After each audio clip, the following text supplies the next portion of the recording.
how to fix Cash App unable to sign in on this device. So I'm going to show you two fixes.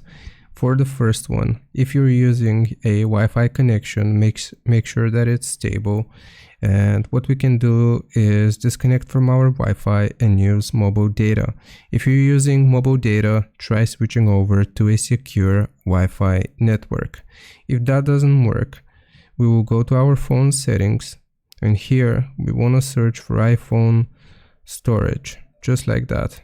You will click on iPhone storage, and this is going to show you a list of all of your applications.